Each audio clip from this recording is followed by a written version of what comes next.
She cheated, lied, used me for years. Thought I'd never walk away. I didn't scream. I vanished. Now she's begging, but it's too late.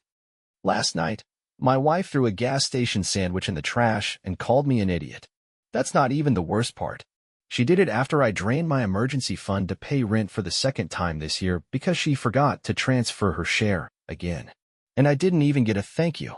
Instead, I got, "You really know how to make poverty taste worse." Then boom, sandwich in the trash. I roll back to scrolling her phone like I wasn't even there. I just stood in the doorway of our apartment kitchen, still holding my car keys, my head pounding from the gas fumes at the station, my shirt stuck to my back from working overtime in a warehouse with no AC. And all I could think was, when did I stop being her husband and become her backup credit card with a pulse? Because that's all I felt like. No joke, I hadn't even eaten that day. Skipped breakfast. Skipped lunch. Clocked out, went to the gas station, grabbed the cheapest food I could find, and came home like some beaten dog hoping for a scrap of kindness. And she threw it in the trash. Not because it was bad. Not because it was expired. But because it wasn't up to her standards. She didn't even ask why I was late. Or why I smelled like diesel fuel and stress. Or if I was okay. She just looked me up and down and said, "Try again tomorrow, idiot." I didn't say a word. I didn't argue.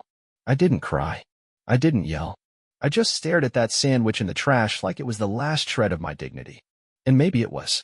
Let me rewind. Because you need to understand this wasn't sudden. This wasn't a one-time thing. This was a pattern I had been ignoring for far too long. 3 years ago, when we got married, she was everything. Sweet. Supportive. Funny. Ambitious. We were partners. Real partners. The kind who plan budgets together and laugh over ramen noodles at midnight. But something shifted. Slowly, at first. It started with little comments. "You seriously bought store brand? Maybe don't wear that shirt when we go out. My friends' husbands take them to real restaurants. Ugh, why are you always tired?" Then it got colder. Sharper. Crueler. She stopped working last year. Said she wanted to explore her passions. Which I supported. Genuinely. I took on extra hours. Picked up freelance gigs. Cut corners everywhere I could. But somehow, our rent started being my responsibility. Groceries? My card. Her new skincare haul? My money. Streaming services, car maintenance, birthday gifts for her friends? You guessed it, me. And every time I tried to bring it up, she played the same cards. Tears, guilt, gaslight. Are you saying I'm lazy? Do you not want me to be happy? Wow, you're really not the man I married. And God help me, I believed her. I believed that maybe I wasn't doing enough. So I worked more. Slept less. Ate less. Laughed less. Until last night, when she called me an idiot for trying to bring her dinner. That moment broke something in me. Snapped it clean. I went to bed on the couch, stomach empty, heart hollow, and just stared at the ceiling for hours. And this morning? She acted like nothing happened. She walked past me, sipping iced coffee I paid for, and said, "We need oat milk. And can you Venmo me for the lashes I booked?" Not a single mention of rent. Or dinner. Or calling me an idiot. Just lashes. Like I was her dumb little assistant. So I did something I've never done in my life. I didn't answer. I didn't nod. I didn't Venmo. I just grabbed my jacket. And left. Didn't say where I was going. Didn't even slam the door. And I left my phone on the kitchen counter. That was 6 hours ago. I'm sitting in a tiny park downtown right now. My lunch was a day-old muffin and free coffee from a vending machine I helped fix in high school. I used to come here after exams to breathe. It's quiet. Empty. Unlike my head, which is a war zone. I keep hearing her voice on loop. "Try again tomorrow, idiot." Not even anger anymore. Just numb. This wasn't about money. Not really. It was about respect. The kind you give to someone you love. The kind I hadn't seen in months. And something hit me here, in this beat-up park with a stale muffin and pigeons that have more peace than I do. She doesn't love me. She loves what I give her. And I'm done giving. I stayed in that park for hours. I didn't even check the time. I just watched the sun drag itself across the sky like it was trying to escape too. Every hour that passed, I expected a call. A text. Something. But nothing came. Not even a, "Where are you?" Not a, "Did something happen?" Not even a fake, "Are you okay?" And that silence? It told me everything.